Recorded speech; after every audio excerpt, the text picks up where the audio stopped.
Assalamualaikum warahmatullahi wabarakatuh. Innal hamdalillah nahmaduhu wa nasta'inuhu wa nastaghfiruh wa na'udzu billahi min shururi anfusina wa min sayyiati a'malina. May yahdihillahu fala mudilla lahu wa may yudlil fala hadiya lahu. Ashhadu an la ilaha illallah wahdahu la syarika lahu wa ashhadu anna Muhammadan abduhu wa rasuluh.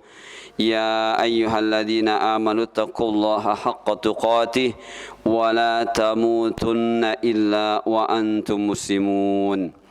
Ya ayyuhan nasu taqu rabbakumul ladzi khalaqakum min nafsin wahidah wa khalaqa minha zawjaha wa batha minhuma rijalan katsiran wa nisaa'a واتقوا الله الذي تساءلون به والأرحام إن الله كان عليكم رقيبا يا أيها الذين آمنوا اتقوا الله وقولوا قولا سديدا يصلح لكم أعمالكم ويغفر لكم ذنوبكم ومن يطع الله ورسوله فقد فاز فوزا عظيما أما بعد فإن أصدق الحديث كتاب الله وخير الهدي هدي محمد صلى الله عليه وسلم وشر الأمور محدثاتها وكل محدثة بدعة وكل بدعة ضلالة وكل ضلالة في النار. Ikhwah fillah rahimakumullah, saudaraku yang senantiasa mendapat rahmat dari Allah. Alhamdulillah Allah pertemukan kita kembali di majlis ilmu ini. Mudah-mudahan ilmu yang kita peroleh, ilmu yang kita tuntut adalah ilmu yang benar, ilmu yang bermanfaat, ilmu yang akan menjadi wasilah kita mendapat rahmat Allah dan dimasukkan ke dalam surganya nanti. Saudaraku yang dimuliakan oleh Allah, insyaallah pada kesempatan hari ini kita akan membahas tentang jihad yang merupakan teman hijrah, ya, rekanannya hijrah, dan ini pun merupakan ikhtiar dari seorang hamba yang hatinya telah berfungsi, yaitu mengharapkan rahmat Allah. Jadi teman-teman mengingatkan saja bahwa yang sedang kita bahas ini adalah sebenarnya ciri-ciri berfungsinya hati atau ciri-ciri berfungsinya akal. Dan berfungsi berarti bekerja sesuai dengan bekerja sesuai dengan kegunaannya, itu berfungsi. Dan akal itu sendiri hati, tapi sudah berisi dengan ilmu. Nah, jadi inilah yang sedang kita bahas sebenarnya, ciri-ciri berfungsinya akal. Dan alhamdulillah hingga saat ini kita sudah diberitahu oleh Allah melalui ayat-ayat yang kita bahas dan hadis-hadis begitu pula, bahwa ciri-ciri berfungsinya akal pertama adalah bertakwa, kedua bersyukur, ketiga muhtadi, selalu mencari ilmu yang benar, keempat muflih, mencari kesuksesan yang hakiki, yaitu diselamatkan oleh Allah nanti dari neraka dan dimasukkan ke dalam surga. Yang kelima tadarru', yaitu rendah hati kepada Allah, tunduk, dibuktikan dengan ibadah yang benar. Kemudian yang keenam istislam. Istislam adalah menyerahkan diri secara total untuk siap diatur oleh Allah, untuk siap diapakan saja oleh Allah.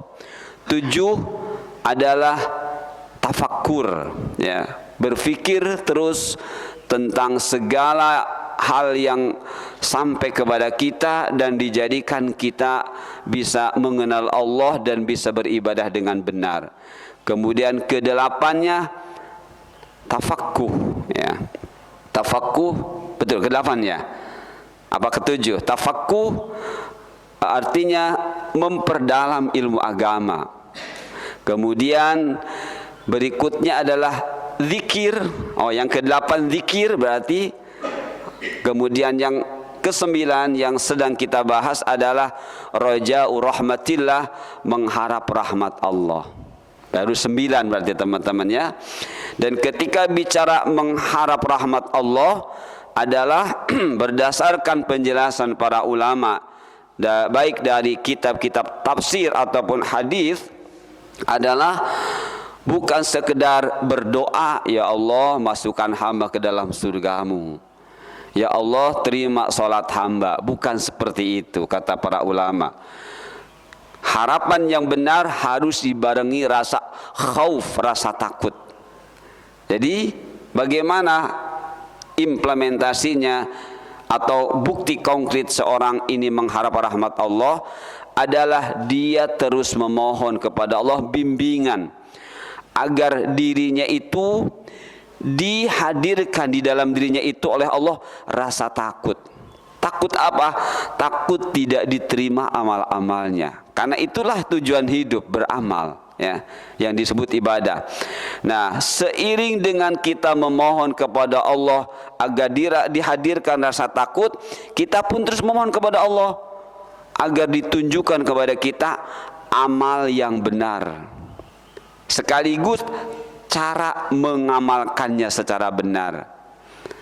Setelah itu terus juga kita bermohon agar kita diberi semangat ketika kita sudah mendapati amalan yang benar tersebut, semangat mengerjakannya dan beristiqomah. Nah, ini teman yang dimaksud dengan mengharap rahmat Allah. Jadi kalau hanya kita sholat, mudah-mudahan sholat terima, tapi tidak pernah berpikir sholat yang benar itu seperti apa, itu bukan mengharap rahmat Allah, ya. Nah, makanya perlu dibuktikan dengan action, dengan ikhtiar, dengan perbuatan di kesehariannya. Nah, inilah yang sedang kita bahas. Jadi bukti kita ini mengharap rahmat Allah adalah banyak bertobat dan berintrospeksi atau bermuhasabah. Ketika bertobat, berintrospeksi, berarti kita banyak menyesali diri akan perbuatan dosa kita, kemudian salah dalam beramal, kurang dalam beramal, atau mungkin meninggalkan amal-amal yang Allah perintahkan. Nah, berarti ini bertobat dan berintrospeksi. Kita banyak beristighfar dan banyak terus memperbaiki amal-amal kita. Dan doa juga yang Allah ajarkan, Rabbighfir warham wa anta khairur rahimin, ya. Rabbighfir warham, ya Rabb ighfir, ampuni, ya, dosa-dosa hamba, alias tutupi, cukuplah engkau saja yang mengetahui tentang dosa dan kesalahan hamba. Warham, dan rahmati, artinya bimbing hamba untuk bisa beramal yang benar ketika engkau sudah menutupi dosa dan kesalahan hamba. Wa anta khairur rahimin, dan engkaulah sebenar-benarnya atau sebaik-baiknya zat yang memberi rahmat. Nah, itu teman-teman ya. Nah, berikutnya ikhtiar dari tanda seorang itu mengharap rahmat Allah adalah berhijrah. Hijrah sudah kita bahas, alhamdulillah. Intinya berhijrah adalah untuk masa sekarang mengenal ajaran Islam secara benar, ya. Tadinya kita tidak kenal Islam, walaupun kita Muslim, tapi kita kemudian kenal, sehingga kita kenal apa sih ajaran-ajaran Islam yang sebenar-benarnya. Mana selama ini ajaran Islam yang warisan nenek moyang, ya, yang ternyata di luar contoh Rasul. Nah, kita buang, kita ganti dengan yang sebenar-benarnya. Itulah hijrah, ya, itulah hijrah. Nah, berikutnya adalah jihad, ya. Jadi hijrah ini tidak akan sempurna tanpa jihad, tanpa jihad. Nah, oleh karena itu teman-teman lihat sebagai pembuka bahasan jihad, Rasulullah SAW pernah bersabda, ya, ini disampaikan oleh istri beliau Ummul Mukminin Bunda Aisyah. Beliau mengatakan, su'ila Rasulullah sallallahu alaihi wasallam anil hijrah faqal la hijrata ba'dal fath walakin jihadun wa niyatun wa idza tunfirtum fanfiru. Dari Aisyah radhiyallahu anha, dia berkata, Rasulullah sallallahu alaihi wasallam pernah ditanya tentang hijrah.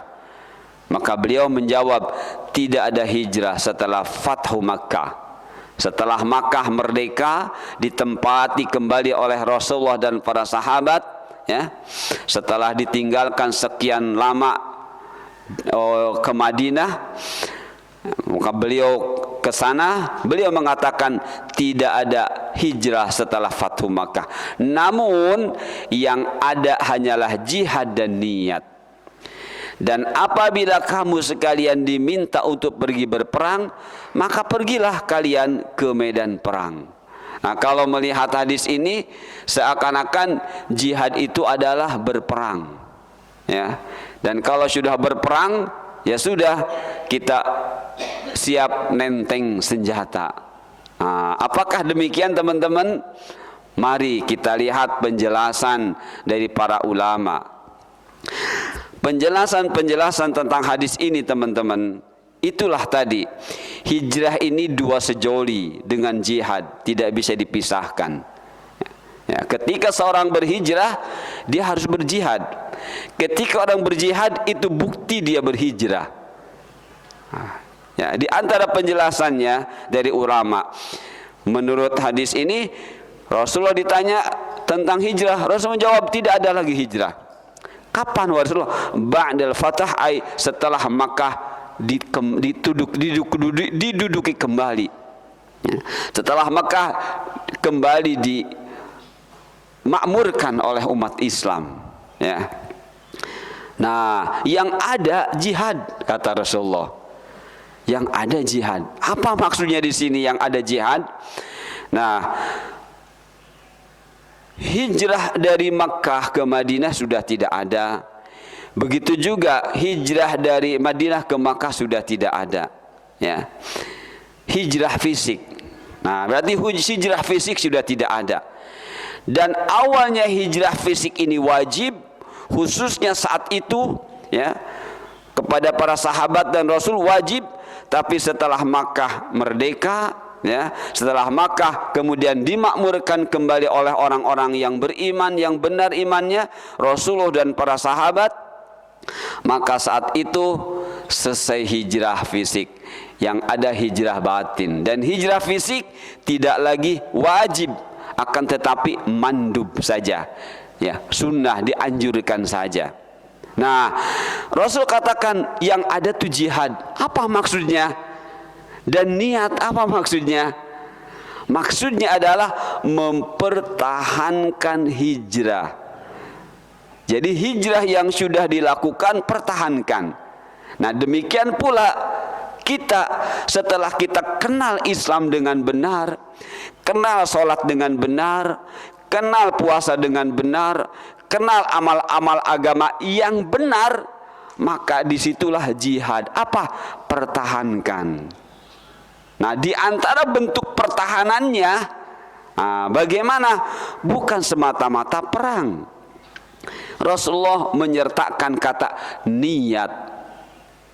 Dan niat, apa maksudnya? Walaupun kita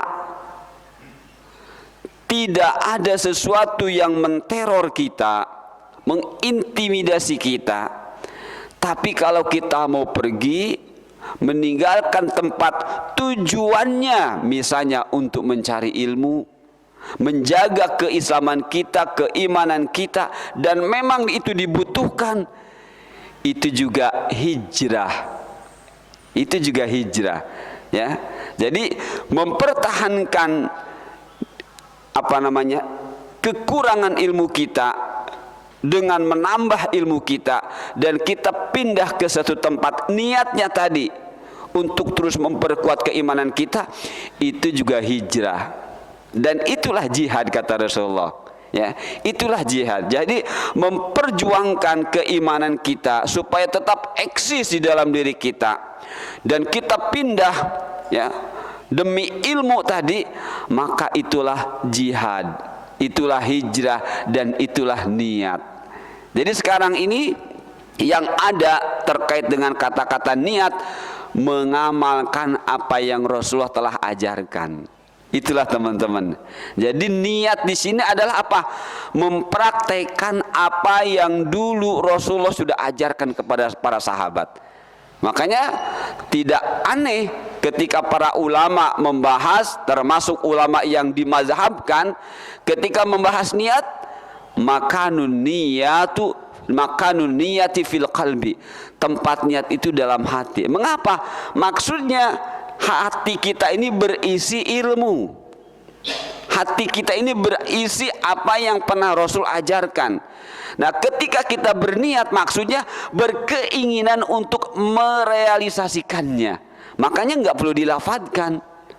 Contoh teman-teman, mau masuk masjid perlu niat nggak? Perlu. Apa maksudnya? Praktekkan apa yang pernah Rasulullah ajarkan kepada kita. Apa bukti kita niat? Kaki kanan masuk, seraya berdoa, Allahumma ftahli abwaaba rahmatik. Itulah niat teman-teman. Ya, masuk masjid, ya, sholat tahiyat masjid. Mengapa? Karena Rasulullah mengajarkan, mencontohkan seperti itu. Itulah niat. Jadi niat itu adalah membuktikan keinginan, yang keinginan ini sudah ada di dalam, ingin membuktikan keinginan dari amal-amal yang sudah ada di dalam hati kita, ingin mempraktekannya. Jadi makanya sekali lagi, niat ini nggak perlu dilafadzkan. Ya, lakukan. Semakin kita mengenal Rasulullah banyak, semakin kita akan paham niat.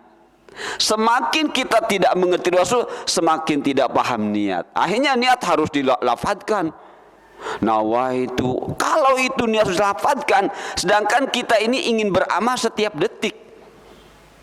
Ya, setiap detik kita ingin beramal. Maksudnya apa? Ingin amal kita ini soleh, ingin amal kita ini berpahala. Kalau setiap detik kita mengucapkan niat saja berapa detik?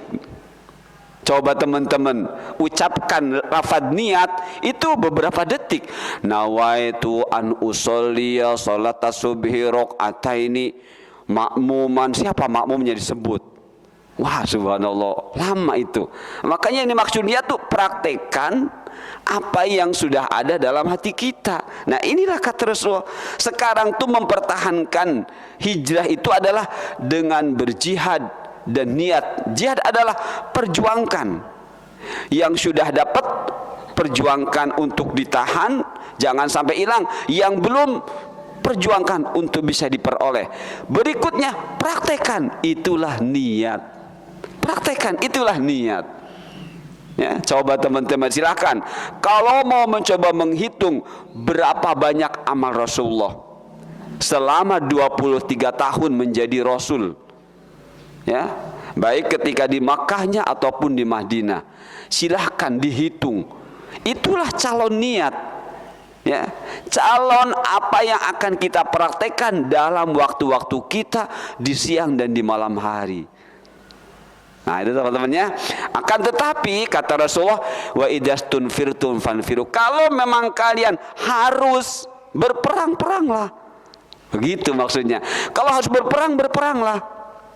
Nah, begitu. Tapi lihat kata-kata idza di sini beda dengan in, ya, beda dengan in. Kalau in itu sesuatu, seakan-akan sesuatu rencana yang tidak pasti. Kalau teman-teman mendapati in, ada idza di dalam bahasa Arab, ini beda penggunaannya. Kalau in sesuatu rencana, sesuatu keinginan tapi nggak menentu.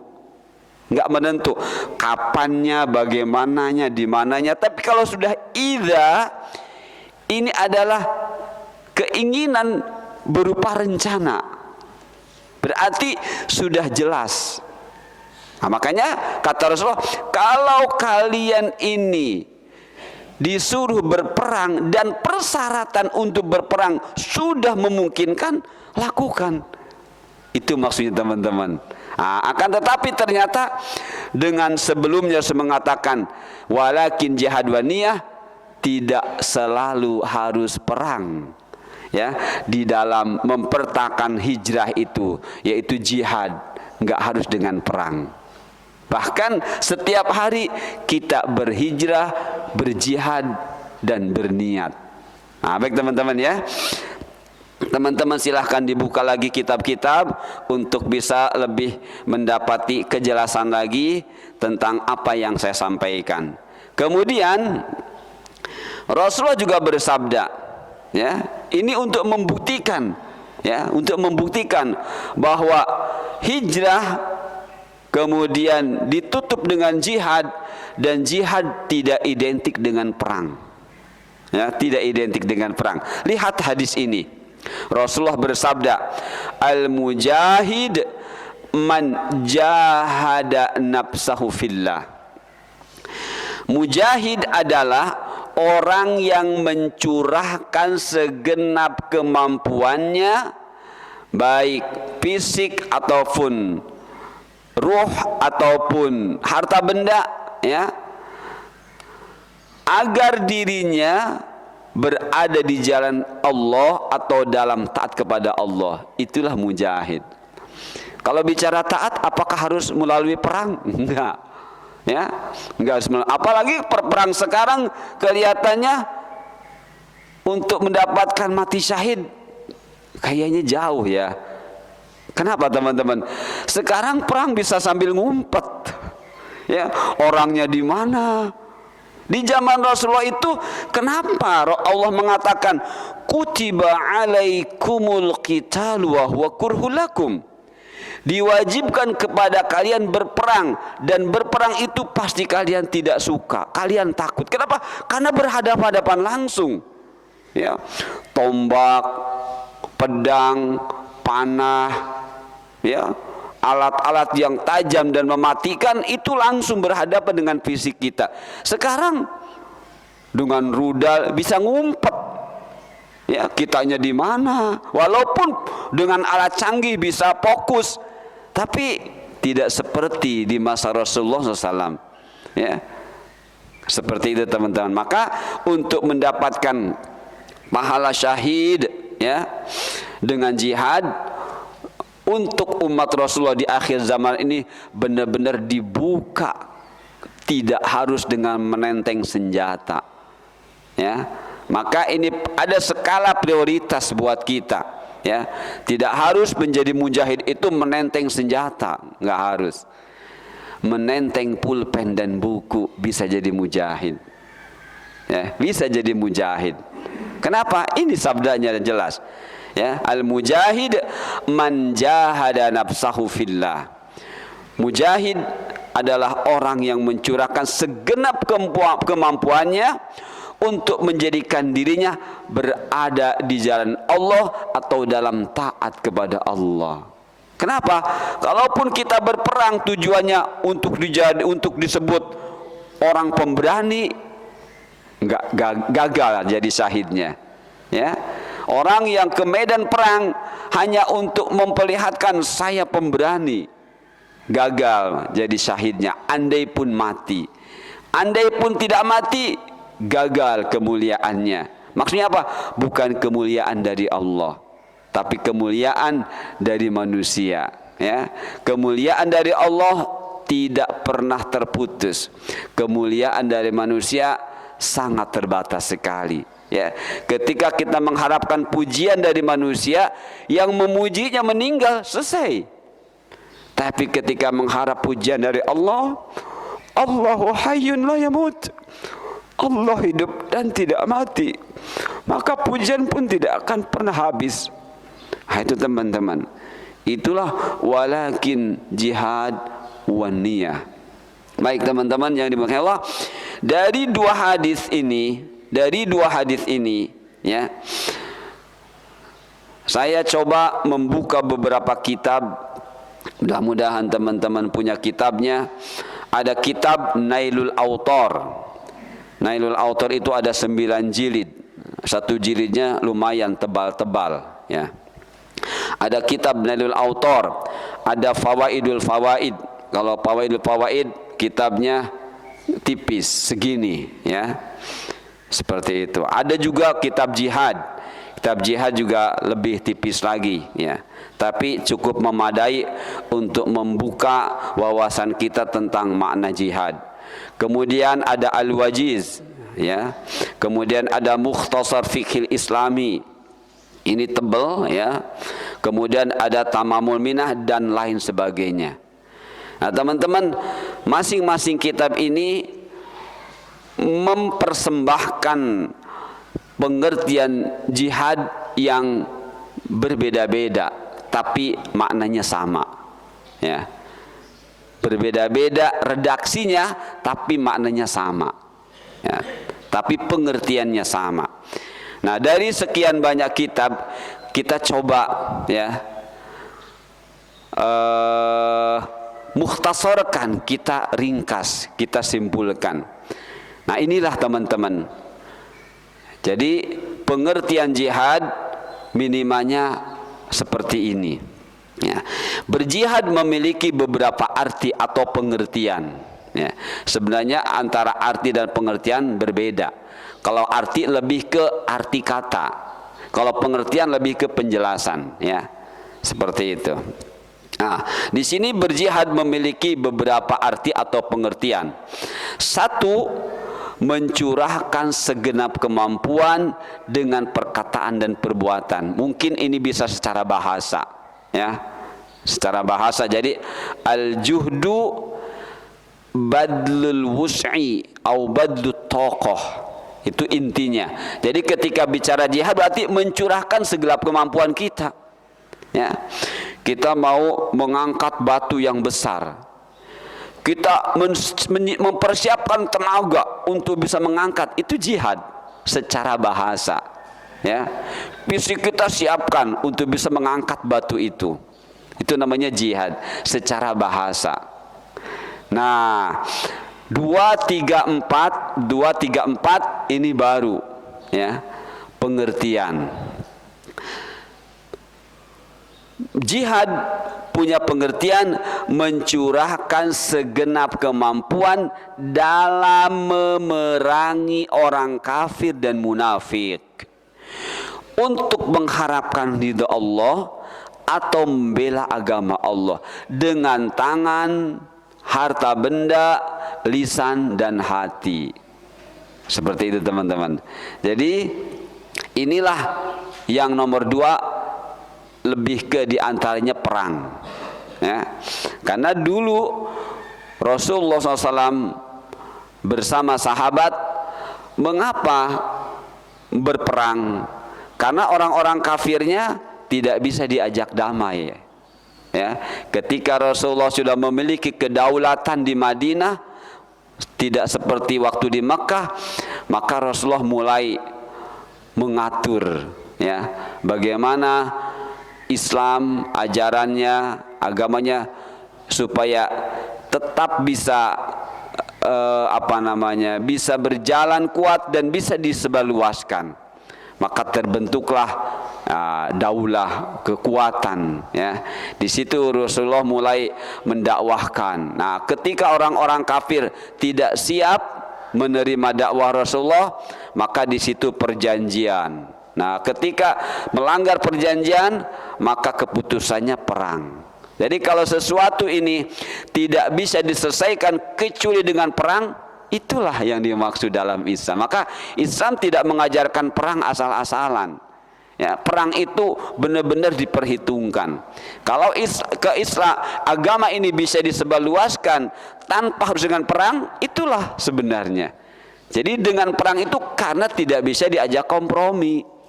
Seperti itu. Maka perang itu akan menjadi ibadah, dan ibadah diatur, ada aturannya, enggak sembarangan. Nah, jadi pengertian pertama ini bisa lebih tertuju kepada perang, ya, mencurahkan segenap kemampuan dalam memerangi orang kafir dan munafik untuk mengharapkan ridha Allah atau membela agama Allah dengan tangan, harta benda, lisan dan hati. Ya, makanya di saat itu terbuka kesempatan untuk berperang ini, nyumbang itu, ya, nyumbang untuk kuda, nyumbang untuk perbekalan, seperti itu. Makanya dengan tangan, dengan harta benda, lisan dan hati, seperti itu. Ini yang pertama dari jihad, jihad yang pengertian secara syar'i, ya, istilah syar'i. Kemudian ketiga, teman-teman, mencurahkan segenap kemampuan dalam memerangi, tapi memeranginya syaitan, ya, dengan menghindari hal-hal yang syubhat dan syahwat. Jadi yang harus kita perangi jihad, walakin jihad wan niyah adalah diantaranya syaitan. Syaitan itu sebenarnya sebagaimana dijelaskan oleh para ulama lebih ke sifat asli iblis, ya. Sifat asli iblis itu adalah syaitan. Syaitan itu apa artinya? Ib'ad anil haq, menjauhkan dari yang hak. Jadi ketika ini kita terpengaruh sehingga kita tidak mau mengenal yang hak, berarti di diri kita atau diri kita sudah syaitan, ya.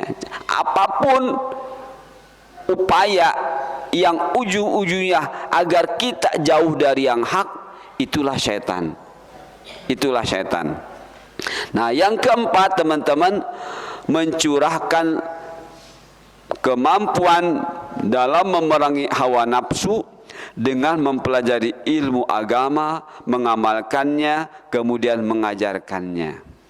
Jadi tantangan kita sehingga kita dikelompokkan ke dalam mujahid adalah orang kafir, orang munafik, syaitan, ya. Syaitan itu di dalamnya syubhat dan syahwat, dan yang kemudian ini hawa nafsu, ya, hawa nafsu. Insya Allah ini kita akan membahasnya, ya, dalam maratib jihad, tingkatan-tingkatan jihad. Jadi jihad bukan hanya harus menenteng senjata, tapi menenteng tas di dalamnya buku, pulpen, itu juga jihad. Nah, baik teman-teman yang dimuliakan Allah, silahkan ini saya tulis macam-macam nama kitabnya. Kalau teman-teman mau mencoba mengecek, silahkan, ya. Baik. Sekarang kedua, tujuan dari jihad fisabilillah. Tadi pengertian jihad, sekarang tujuan dari jihad fisabilillah. Nah, saya ambil tujuan jihad fisabilillah dari kitab tadi, Mukhtasar Fiqhil Islami fi Daw'il Quran wa Sunnah, tadi yang saya tulis ini, ya, Mukhtasar Fiqhil Islami, seperti itu. Nah, ini diantara yang menjadi tujuan dari jihad fisabilillah, di jalan Allah. Kata beliau mengatakan al-hadbu itu tujuan, ya, yang menjadi arahan kita, ya, yang menjadi apa namanya, iya, yang menjadi sasaran kita. Al-hadbu minal jihadi fil Islam ayyakuna din kulluhu lillah wa ikhrajun nas min zulumatil kufri wa syirk wal jahl ila nuril iman wa tauhid wal ilm wa i'la kalimatillah wa iblag dinillah. Nah, ini teman-teman, di sini mungkin ada yang perlu digarisbawahi, yaitu menjadikan agama itu sepenuhnya milik Allah. Jadi kalau kita terjemahkan kurang lebih seperti ini. Tujuan jihad di dalam Islam adalah menjadikan agama itu sepenuhnya milik Allah. Yang dimaksud agama Islam, ya. Ayyakuna din kulluhu lillah. Menjadikan agama sepenuhnya milik Allah. Nah, nanti saya bawakan sedikit penjelasan yang dimaksud menjadikan agama itu sepenuhnya milik Allah. Nanti ada. Tujuan jihad dalam Islam adalah menjadikan agama itu sepenuhnya milik Allah, kemudian mengeluarkan manusia dari kekafiran, dari kesyirikan serta kebodohan, kemudian membawa mereka ke iman, ke tauhid serta ke ilmu. Juga meninggikan kalimah Allah serta menyampaikan agama Allah. Nah, inilah teman-teman tujuan dari jihad. Ya, utamanya apa? Menjadikan sepenuhnya agama milik Allah. Kalau sudah agama ini milik Allah, ya sudah, segalanya harus kata Allah. Ya, segalanya harus kata Allah. Allah yang mengatur. Ya, dan jangan khawatir, di dalam agama Allah ini tidak ada keburukan. Yang ada menerangkan tentang adanya keburukan yang harus kita hindari. Ya, kalau sudah bicara agama, bicara hal-hal yang positif semuanya. Maka bicara ilmu dan sebagainya. Ilmu bukan sekedar ilmu, ilmu yang benar. Ya, ilmu yang benar seperti itu. Nah, teman-teman, sekali lagi saya baca terjemahannya. Tujuan jihad di dalam Islam adalah menjadikan agama itu sepenuhnya milik Allah. Kemudian mengeluarkan manusia dari kekafiran, dari kesyirikan, dari kebodohan. Kemudian membawa atau mengantarkan mereka kepada iman, kepada tauhid, kepada ilmu, dan meninggikan kalimah Allah serta menyampaikan agama Allah. Nah, yang akan saya sedikit beri penjelasan adalah tentang yang dimaksud menjadikan agama itu sepenuhnya milik Allah. Yang ini menjadi tujuan dari berjihad, supaya kita tidak salah berjihad, ya, supaya tidak salah berjihad.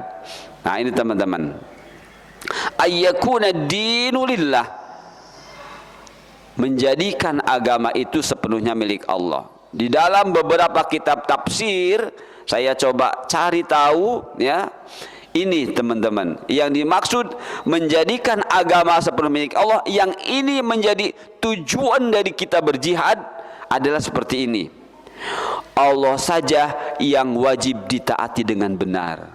Ya, Allah saja yang wajib ditaati dengan benar. Kemudian Allah saja yang wajib diibadahi dengan benar. Kemudian tidak boleh terjadi kesyirikan, alias tidak boleh terjadi peribadahan kepada selain Allah. Inilah yang dimaksud menjadikan agama itu sepenuhnya milik Allah. Berarti ada 3 kata kunci, teman-teman, di dalam menjaga agama Allah, di dalam menjadikan agama ini milik Allah. 1, taat. 2, ibadah. 3, hati-hati dengan kesyirikan.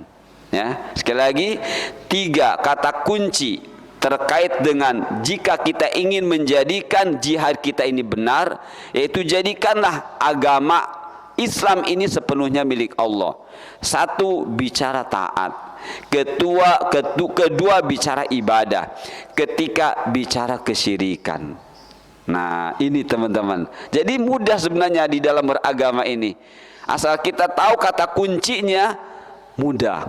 Ya, jadi yang sulit ini karena kita tidak pernah mau mencari tahu.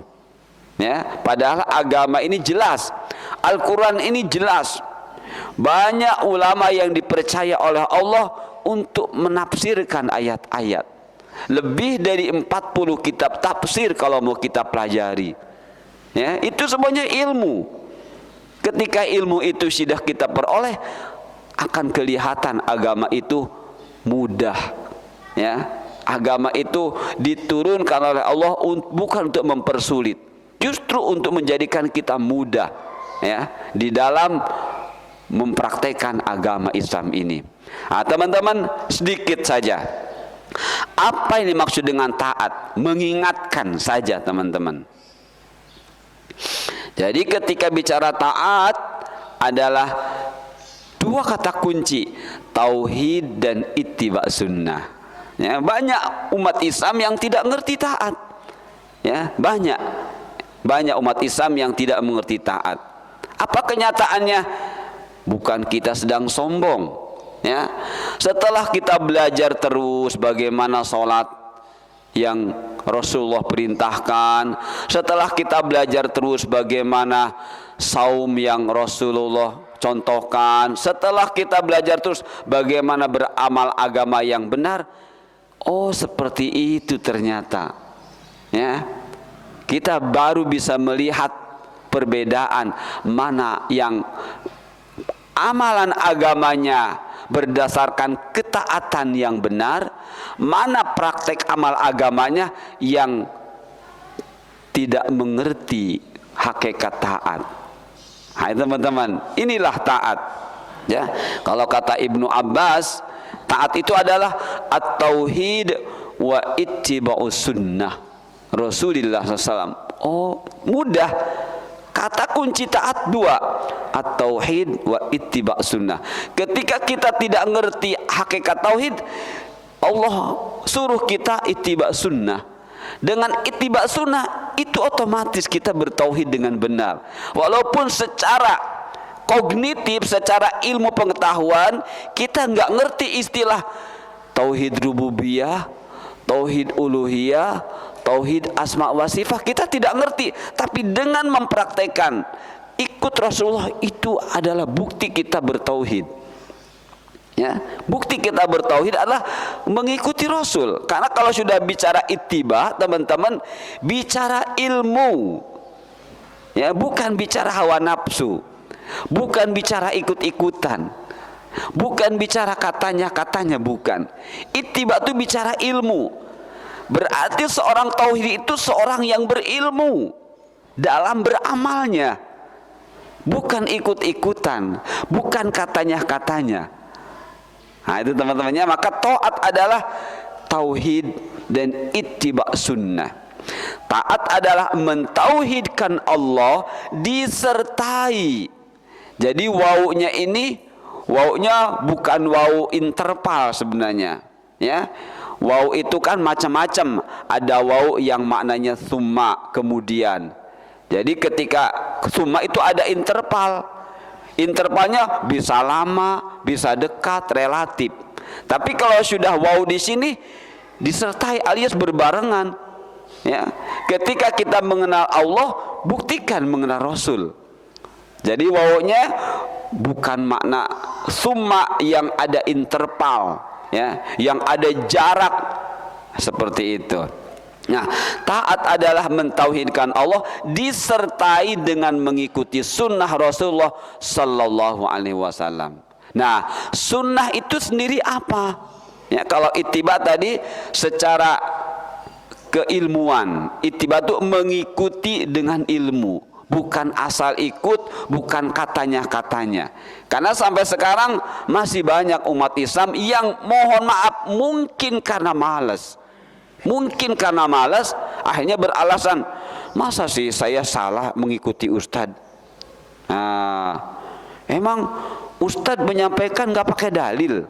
Nah, itu sebenarnya ekspresi itu diungkapkan mohon maaf karena rasa malas. Karena rasa malas, ya. Coba kalau dia tidak punya malas, iya ya, kita kan nanti akan mati. Apakah ustadz yang mengajari saya, yang sekarang sudah meninggal, yang saya tidak bisa membuktikan apa yang disampaikannya tadi, di akhirat saya bisa ditolong dia enggak ya? Nah, harusnya berpikirnya seperti itu untuk menghilangkan rasa malas itu. Ya, kenapa? Karena yang kita harus contoh di dalam hidup beragama ini Rasul. Hanya ketika mencontoh kita butuh interaksi, interaktif dengan orang lain. Ya, seperti itu. Tapi inti-intinya Rasul Sallallahu Alaihi Wasallam. Maka ketika kita mendapati emang yang saya dapati dari ustadznya nggak pakai dalil. Nah, itu sebenarnya tadi hanya alasan karena dia tidak mau mencari saja. Kalau dia mau mencari, dia akan sadar diri bahwa sebenarnya itulah hidayah dari Allah yang sampai kepada dirinya. Nah, teman-teman, nah, ketika bicara sunnah, inilah sunnah. Ya, sunnah ada beberapa pengertian, tapi di antara ketika bicara sunnah dikaitkan dengan tauhid, maka ini adalah makana saro alaihi Rasulullah sallallahu alaihi wasallam wa ashabuhu radhiyallahu anhum. Sunnah ketika dikaitkan dengan tauhid adalah apa-apa yang dahulu ditempuh oleh Rasulullah sallallahu alaihi wasallam dan para sahabatnya radhiyallahu anhum. Itulah sunnah. Jadi apa? Praktek Rasulullah. Ya, selama 23 tahun disaksikan oleh sahabat bagaimana Rasul sholat. Sahabat melihat, oh begitu, itu sunnah. Rasulullah berpenampilan seperti ini, itu sunnah. Ketika Rasulullah duduk begini, itu sunnah. Apapun yang disaksikan oleh sahabat, baik yang disaksikan dengan mata, disaksikan dengan telinga, disaksikan dengan pemikiran dari Rasulullah SAW, itulah sunnah. Makanya nama lain sunnah adalah al-hadis. Ya, ketika bicara hadis, ilmu pengetahuan adalah apa yang dinukil, yang diambil, yang dipindahkan, yang ditransfer dari Rasulullah, baik berupa perkataan, perbuatan, atau persetujuan Rasulullah SAW. Nah, inilah sunnah, teman-teman. Jadi kalau bicara taat, jangan lupa tauhid dan ittiba sunnah. Ittiba mengikuti secara ilmiah. Sunnah apa yang dipraktekkan Rasulullah ketika beliau masih hidup. Itu ketika kita praktekkan dalam kehidupan beragama, itulah taat. Itulah taat. Nah, baik teman-teman ya. Kalau ibadah, insya Allah teman-teman masih ingat, kalau ibadah ismun jami'un likulli ma yuhibbuhu Allahu ta'ala wa yardah minal aqwali wal af'al atau wal a'mal al-zahirah wal batinah. Saya tidak mencatatnya kembali karena teman-teman insya Allah sudah hafal. Ibadah adalah sebuah kata yang kata ini mencakup semua perkataan, perbuatan, lahir batin, tapi dicintai oleh Allah, diridhoi oleh Allah. Jadi kalau apa yang kita ucapkan ingin dijadikan ibadah oleh Allah, sehingga Allah mencintai dan Allah meridhoi, memberi pahala, maka ucapan kita harus yang Allah sukai, ya, harus yang Allah cintai. Yang mana? Yang dicontohkan Rasulullah SAW. Walaupun tadinya kebiasaan menyapa, kebiasaan tersenyum, belajar hadis. Oh, ternyata senyum itu memang dicontohkan Rasulullah. Apa kata Rasulullah? At-tabassumu atau tabassumuka fi wajhi akhika shadaqatun. Tersenyummu kepada saudaramu itu sedekah. Oh, subhanallah. Jadi setiap kali ketemu saudara tersenyum. Jadi ibadah. Walaupun asalnya kita suka tersenyum, tapi ketika kita belum kenal Rasul, tersenyumnya nggak dapat pahala. Cuma kebaikan biasa saja. Kebaikan menurut adat, menurut tradisi. Tapi bagaimana supaya jadi pahala? Lihat tradisi ini, ada nggak Rasul contohkan? Oh ada, jadi pahala. Oh tradisi ini nggak ada Rasulullah, jangan. Subhanallah. Jadi tersenyum itu tradisi asalnya, adat, nggak dapat pahala. Ketika kena Rasulullah, oh ternyata Rasulullah menyuruh kita tersenyum, jadi sunnah, jadi pahala. Nah begitu juga apapun praktek-praktek yang menurut kita tadinya adalah tradisi, cocokkan, ada enggak? Oh Rasul tidak, sudah jangan. Itulah teman-teman cara kita taat, cara kita mengenal sunnah. Nah, teman-teman yang dimuliakan Allah, masih ada waktu sedikit. Dorongan berjihad, ya, dorongan berjihad. Yang ketiga, dorongan berjihad, motivasi, ya. intrinsik. Ya, dorongan di sini lebih ke motivasi intrinsik, motivasi dari dalam, ya, dari ruh, seperti itu. Karena ketika ruhnya sudah termotivasi, insya Allah, ya, contohnya seperti Rasulullah SAW mengatakan, la yuhafidhu la yuhafidhu 'alal wudu illal mu'minu. Tidak ada yang menjaga wudu kecuali yang beriman. Ini motivasi intrinsik, motivasi dari dalam, bahwa wudu itu ujungnya ampunan dosa. Ampunan dosa itu muncul dari mana, teman? Dari dalam. Khauf itu ibadah batiniah. Jadi kalau orang tidak ngerti ibadah batiniah, nggak punya khauf, maka nggak ada wudu, nggak senang wudu. Wudunya pun hanya ketika mau sholat, itu pun wudunya tidak mencontoh Rasul. Ya.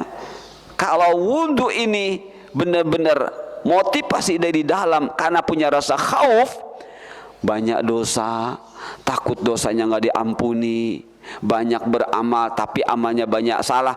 Khauf itu ibadah. Bukti rasa khauf adalah beramal yang benar. Itu teman-teman. Nah, maka dorongan berjihad ini hanya ada dengan ilmu, dan ilmu hanya ada di majlis ilmu, ya. Tidak ada ilmu itu tiba-tiba datang sendiri. Innamal ilmu apa? Sesungguhnya innamal ilmu bitta'allum. Ilmu itu hanya bisa diperoleh dengan ta'allum. Ta'allum itu proses, ya, bukan sekedar duduk di rumah, ilmu datang. Ilmu apa? Ilmu laduni katanya. Tidak ada, ya. Tidak ada istilah di dalam agama ini ilmu laduni kecuali beberapa orang yang Allah kehendaki, seperti Nabi Khidir. Nah, itu baru ilmu laduni. Kalau kita ini nggak ada istilah ilmu laduni. Innamal ilmu bitta'allum, kata Rasulullah. Ilmu itu hanya akan sampai kepada kita bitta'allum, dengan proses. Ya, kalau Imam Syafi'i mengatakan kepada kita, mengingatkan, ala lan tanalal ilma illa bisittah. Ingat wahai saudaraku, ilmu tidak akan sampai kepada kita kecuali, kata Imam Syafi'i, dengan 6. Dengan 6. 1, zakiyun. Zakiyun, cerdas.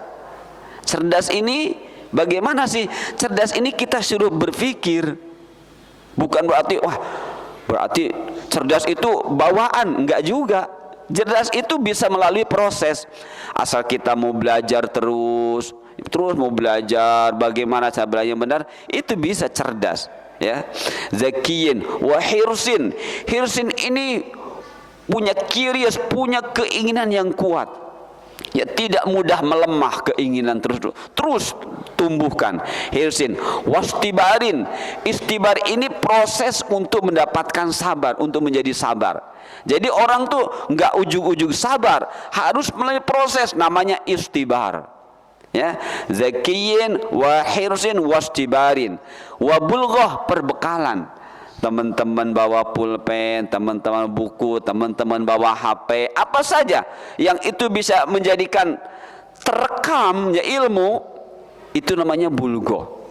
Ya, karena ilmu itu kasaidi, seperti binatang buruan. Wal kitabatu qaidu, dan tulisan pengikatnya. Nah, kalau sekarang Allah sudah berikan, ada HP, bagaimana mengikatnya? Bisa dengan difoto, bisa dengan direkam, macam-macam.